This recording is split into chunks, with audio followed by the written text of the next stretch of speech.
No, look, I think you're right. I think he is scared for his political life.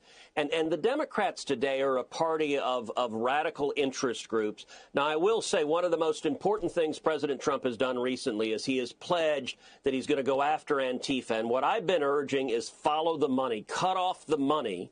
And you look at this No Kings rally, and there's considerable evidence that George Soros and his network is behind funding these rallies, which may well be riots all across the country. And Soros is writing the check.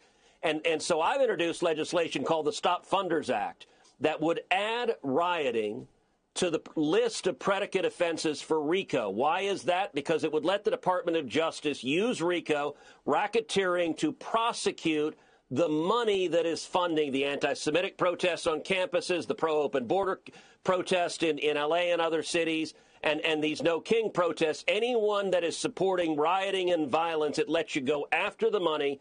And I'll tell you, there are more than 200 left-wing groups behind these No Kings rallies this weekend.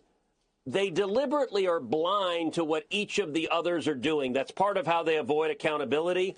RICO is designed for precisely that sort of criminal enterprise.